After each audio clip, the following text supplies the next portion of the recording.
Hello World Wide Web, I'm Dr. Shado, the internet personality with the best hair, and today I'd like to review the sci-fi horror classic, Alien. Again.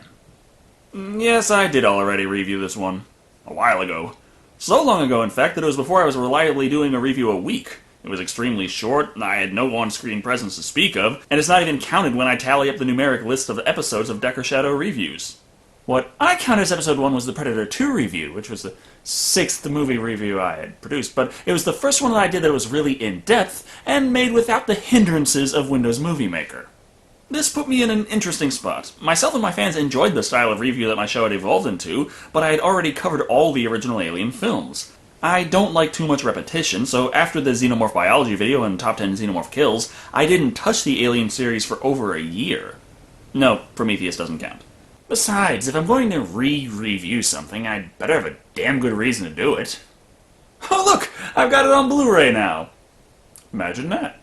So it's a higher resolution? That's good enough for me. While I acknowledge the fact that DVD continues to outshine Blu-ray sales almost a decade after its introduction, as more pixels on screen does nothing for a movie's plot, to be honest, high definition can seriously help in a horror movie. Whether the monster in question is on screen or not, being able to see the details of the scene and immerse yourself in the setting can create a genuine feeling of unease, and greater visual fidelity obviously assists with that very nicely. And it's nice to put the fact that my show is in HD now to good use.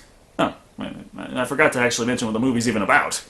It's Alien. That should be obvious. But because this movie is so well known, big lists of 20 things you'd never guess about Alien end up being so popular, most of the interesting bits of trivia are widely known facts. Ripley was assumed to be male in the original script. This came close to being a nanoscale budget Corman production, and a space jockey statue was destroyed by a religious zealot who said it was satanic.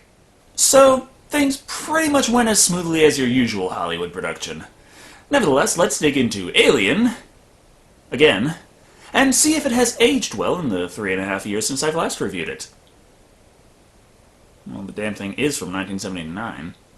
The film sets the mood right away, as during the opening credits all it greets us is the darkness of space, coupled with a title that certainly takes its sweet time in showing the audience that, yes, they did walk into the right screen room on the theater. We are then introduced very bluntly to the Nostromo, a glorified truck cab hauling a ridiculously huge space refinery back to Earth. Not too important, as beyond this scene the cargo isn't brought up in the slightest. And of course we get the shot that tons of movies have copied since, without bothering to realize why it worked. You know, the emptiness of space and the vacant hallways leaving the only things to bear witness to this strange transmission being the emergency helmets? No. The most important thing that every other director picked up from this scene is that helmets are cheaper than extras. This event does cause the ship's AI, Mother, to decide to take its crew out of suspended animation a wee bit early, introducing us first and foremost to Kane, played by John Hurt. Originally they were all supposed to be naked and, well, at least in the novel, covered in translucent syrup. Considering our establishing shot is John Hurt's crotch, I'm kind of thankful they changed their mind. Naked men everywhere! It's the first meal in months, introducing us to the whole cast far faster than I can rattle off, so I'll just mention Yaphet Kotto as Parker and Harry Dean Stanton as Brett for now. The two engineers work under decks doing tough jobs in bad conditions, so naturally they are paid the least of everyone on board, such as Captain Dallas, played by Tom Skerritt. Well, you get what you contracted for like everybody else. Yes, but everybody else gets more than us. On the one hand, it is nice to see real, believable people as characters. On the other, it's kinda disappointing that so far in the future, work is still bullshit. That's not to say Dallas doesn't give his all from 9 to 5, however. For instance, he has to deal with the stress of chatting with the ship's artificial intelligence. What story? That was the name of a song. My favorite song. I'm doubtful that that activity has become easier over the years. After they realized that they were awoken a little earlier than they anticipated... We're not home yet. We're only halfway there. Well, that'll make calculating the trip length easier. Thanks! Dallas goes on to explain that Mother has given them a side quest, as a signal of unknown origin has been detected. After establishing that if they don't take up this mission, they're not going to receive a check for their delivery, it's pretty much a given that everyone agrees to look into it. Thus, they achieve an orbit with their load and move in for a landing.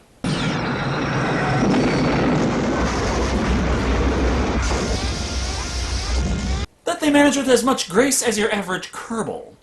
Don't worry though, this serious fuck up in deep space on an uncertain moon doesn't kill them all instantly, merely hinder their ability to take off for a while. So while they're here, they may as well work on a mission to hike to the source of the transmission with the help of Ash, played by Ian Holm. I'll volunteer to be in the first group to go out. Yeah, that figures. You too, Lambert. And bringing along Lambert, played by Veronica Cartwright, though actually she was originally brought on to play the role of Ripley. Ridley Scott was lucky as fuck that she didn't just walk off set after they fucked her out of that one. Speaking of Ripley, she's sitting this one out, trying to decipher this transmission with the help of a text wall of random binary code. Ripley, of course, being played by Sigourney Weaver. Not that anyone out there doesn't know that, but just for the sake of completion. Anyway, they find the first ever known signs of life outside Earth. You know, as long as AVP didn't happen. Or Requiem. Yeah, aside from those ruining it, this is amazing! Prometheus didn't directly screw with this timeline, but it does mean that, hey guys, you know, there's a ship crash just like this 2 moons over, with a warning beacon no less, that you aren't picking up. But despite them picking up the distress signal from deep space, on the surface itself the away team loses contact with the ship somewhere in the 2-kilometer walk to the crash site. So, sorry Ash, but you don't get to see this awesome fucking set piece.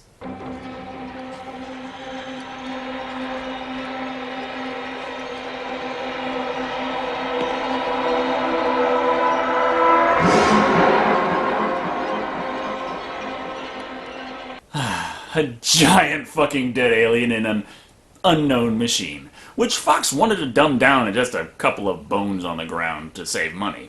You see what happens when you stand up to obvious bullshit, Ridley?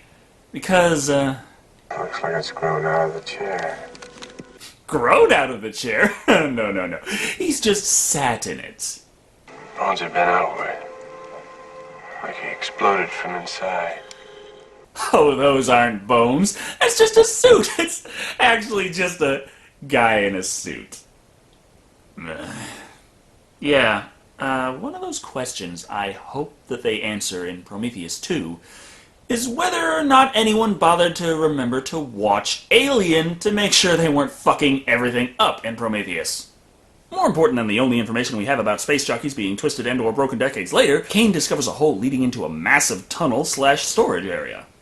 This is completely enclosed, and it's full of leathery objects. Oh, Kane's discovered the alien's secret S&M shop. And they even let you try it before you buy it. Still, couldn't have been too bad, as they don't mention what's going on when they're close enough to reestablish a connection, but wait until they're in the airlock to bother mentioning anything even happened. What happened to Kane? Something has attached itself to him. We have to get him to the infirmary right away. What kind of thing? I need a clear definition. An organism. Open the hatch. Wait a minute. If we let it in, the ship could be infected. You know the quarantine procedure. 24 hours for decontamination.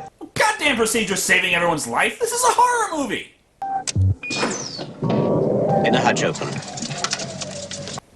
That's better. This introduces us to Facehugger, played by holy fucking shit nightmares from hell. I understand Science Officer Ash here dressed as a surgeon, but when the hell did Dallas get his medical license? God. Oh, great, now he's gonna get involved in an extraterrestrial malpractice suit on top of it.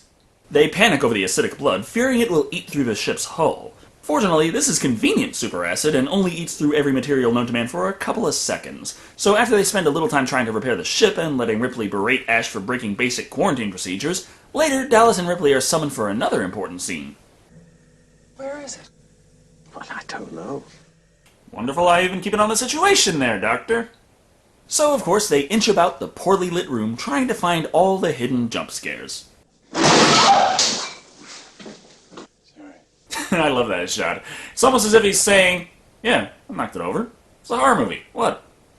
Following this, Ripley finds the missing facehugger, though it is now quite dead, and we discover that they are made from top-quality grade A oysters. Ripley wants to chuck it in the bin now that it's expired, but Ash states the obvious that they need to bring it back so it can be studied. Are you kidding? This thing bled acid. Who knows what it's gonna do when it's dead?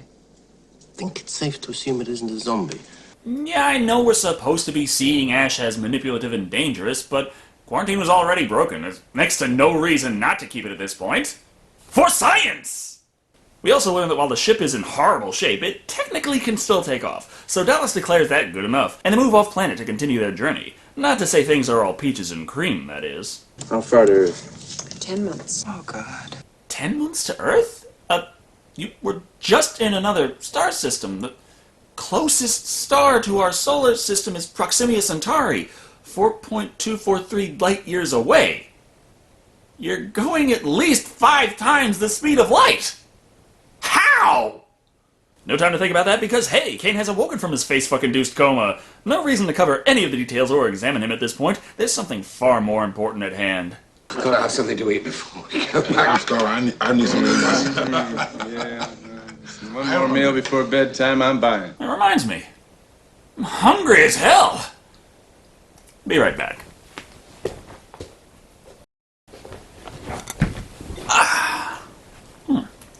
Okay then, let's continue. It's the big happy scene with everyone gathered around at the table laughing. Of course, it's also just about the hour mark in this 2-hour horror movie, so... What's the matter? The food ain't that bad, baby. I agree.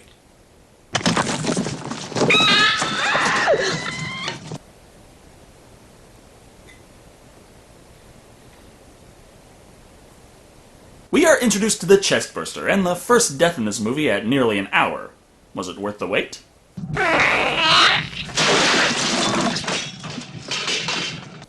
I'd say so. Oh well, play it where it lays. They bury Kane in space. Out of a fucking cannon! And immediately start on hunting down the little bastard. For this purpose, they have jury-rigged an industrial-strength cattle prod, and Ash has used spare knickknacks lying around to make a motion tracker. Because... science! What's it key on?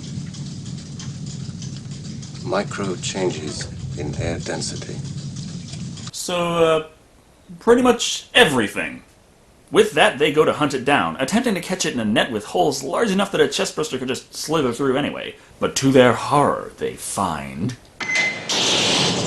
Aw, it's just a jump scare. Oh, but wait! Brett let Jones slip away, so Parker and Ripley tell him to go after the cat. Alone. In a horror movie. Now where could this be leading?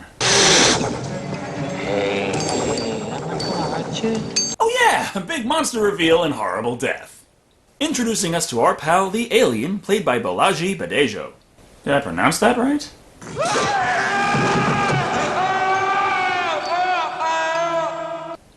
How about I just call you Charlie, buddy? Parker and Ripley then relay the news to the rest of them about Brett's death, which they evidently witnessed. This son of a bitch is huge. I mean, it's like a man. It's big. To be fair, there was a deleted scene where they ran in as Brett was being pulled up, and his blood rained down. But if we assume that happened, then Parker should be covered in Brett's blood at this point. Moving on, Dallas tells Parker to throw together a few flamethrowers, because that's easy, and comes up with a plan to hunt Charlie down in the air ducts he's hiding in. Who gets to go into the vent? I do. No. No, Ripley. You've still got 50 minutes of movie left. I'll go get killed. But hey, at least he asks Mother for help, and she proves just about as useful as always.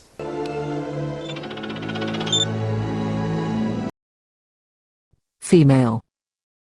What are you? Anyway, it's another long, suspenseful scene. I haven't really been concentrating on how many there have been, as I don't want the review to be redundant, but let's just say if you don't like slow-paced scenes building tension, Alien is not your kind of movie. Most of the fear comes not from the immediate danger, but from the potential danger. The cinematography puts your heart in your throat, then holds it there for minutes on end, finally coalescing in a faint hint of a threat, and then, of course... Dallas? Was it good for you?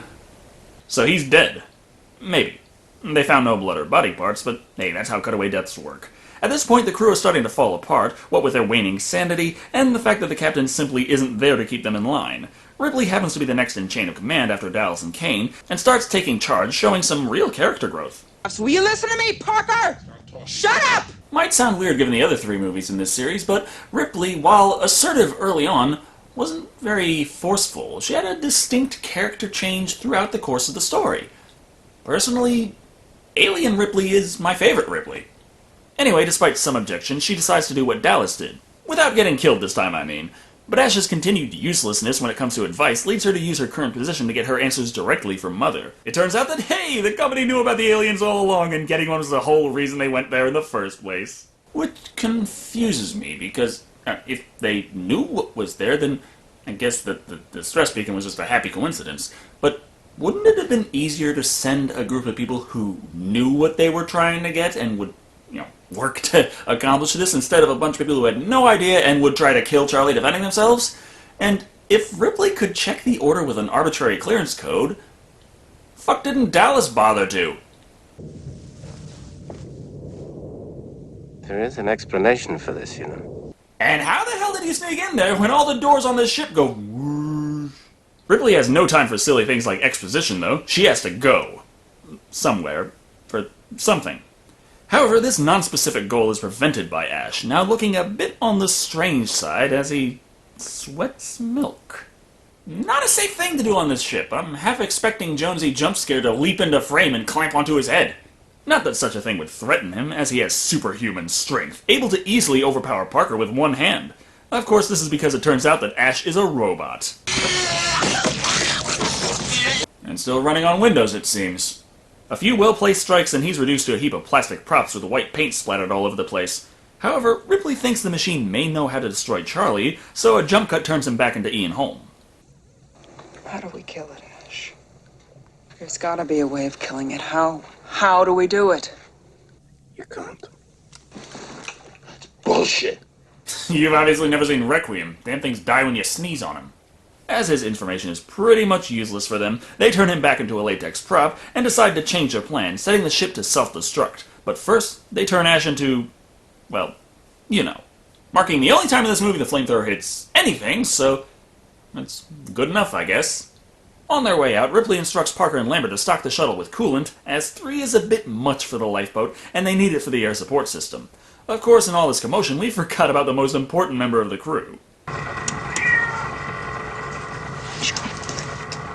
I know some of you out there may think that it's not worth risking your life against a killer alien to save a cat, but as a cat owner myself, well, actually, I have like 11 of them.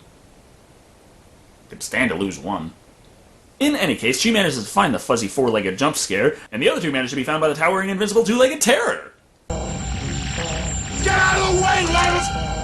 Yeah, they have a flamethrower, but of course it can't be used too close to Lambert, and she is too scared to move. You know what this means.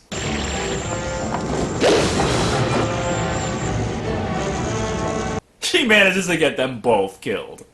This is one a lot of fans were upset was not included in the top 10 Xenomorph kills video, but while I'll admit it's frightening, I tended to go for the flashier kills.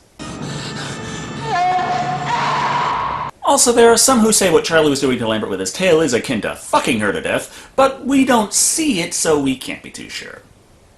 How does it sound, anyway?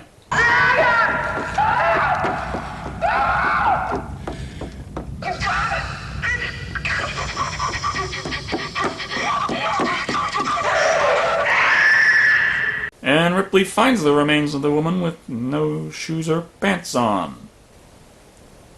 That's a thought that I'm never going to be able to clear from my memory from now on. Oh, well, look on the bright side. No need for the coolant now. So on with the self-destruct sequence. 10-minute timer, but the failsafe expires after 5 minutes. Which is a pretty, useless failsafe, in my opinion. After something happens. Yeah, vague, but there's a shit ton of flashing lights, and I'm actually kind of worried about any potential epileptics out there. To summarize, Ripley runs into Charlie, and then drops the cat on the ground and runs off to safety. So much for all that shit she did to save him. Even better, she tries to deactivate the self-destruct, but wouldn't you know it, she's just too late. Mother! I've turned the cooling unit back on! Mother! The ship will automatically destruct in T-5 minutes. Even though that was actually only 3 minutes. Mother fucked her out at 2. You bitch! On with the escape. She gets Jones back, inexplicably unharmed, and reaches the shuttle barely in time as the ship is going to blow in seconds. Even though she should still have 3 minutes going by the original count, Mother fucked her out of another one. Yeah, there was a deleted scene where we got a hint of the aliens' reproductive methods, which are vastly different than the ones we got in Aliens, and Ripley has a chat with Dallas one last time, before roasting him. However, that was over 3 minutes long, so no matter what, the timing was a bit off. But you know how movies work. No matter what, she escapes in the nick of time. So we can watch the Nostromo blow the fuck up. I got you. You son of a bitch. Damn, there's no way I could possibly quit my job any better than that. Oh, wait, was she talking about the alien? The movie isn't quite over as we watch the woman disrobe, signaling both that this movie will do well with the male demographic, and hey, she's extra vulnerable now. Hey, if rats know to flee a sinking ship, it's not too surprising that Charlie is at least that smart. Going by modern xenomorph standards, this would be a very short scene ending in Ripley's untimely death. However, back then, they weren't quite as fast. One idea behind the black color was actually bruising, as despite their power and defenses, these creatures were thought to have a very short lifespan, so in this scene, Charlie's practically geriatric.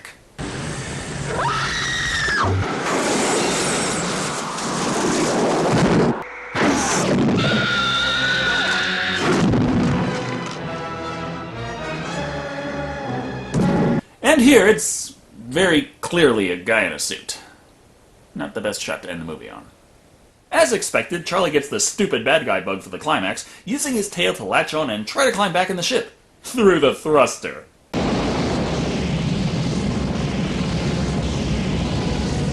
Damn. I must feel like watching every Michael Bay movie ever in less than a second. Thus, the story comes to a close with Ripley recording a message about how everyone else is dead, and thus she is the only survivor of the Nostromo. So, hey, if anyone wants to make a sequel, remember to have her in it, okay? But the alien? Change it however the fuck you want. Yeah, truth be told, the alien from Alien is vastly different than all the other aliens in the future installments in the series. However, it's still fucking awesome. Yeah, I'm reviewing Alien again, so you already know I love this movie, as I said in my first review, but oh no, have I changed my mind? I spent this whole time cracking jokes and pointing out logical flaws. So, what? You know I do that with pretty much everything, and I can enjoy something and crack jokes on it all the same. No, Alien isn't a perfect movie, but few movies are. At least, I'll assume a few are. I have yet to encounter a perfect film myself. But going by cinematic standards, the problems in Alien are very minor and nitpicky. Some visual problems exist due to the year the film came out, but still, it's one of the most visually impressive movies of 1979. Yes, a lot has changed in the franchise over the years, and a slow-moving alien that doesn't climb walls or have an insect-like hive structure may be jarring for newer fans of the series. But remembering that this is the first of its kind, it is internally consistent and works very well as a powerful, frightening monster. Finally, I must mention that the acting and pacing of this film is simply brilliant. Suspense isn't all about not knowing what's coming, but knowing well what's going to happen even after seeing the movie tons of times, and still feeling that fear well up in you as the direction pulls you into the situations every time. Overall, Alien is Alien. It's one of my favorite films, and for a good reason. While some choices in the direction of the sequels can be questioned, that has nothing to do with the quality of the first film, holding its place in movie history with 5 facehuggers out of 5. And the Blu-ray holds up damn well. The detail and visual quality is better than some of the films made today. Of course, most of the films I'm referring to are made by the Asylum, but you get my point. Thank you all for watching. I've been Shado, and remember, in space, no one can hear you scream. But for some reason, the ships still make a shit ton of noise.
Same old shit, man. Well, I think I know why they don't come down here. It's because of you. You don't have no personality. I'm really happy for you. I'm gonna let you finish. But Beyonce had one of the best videos of all time. One of the best videos of all time.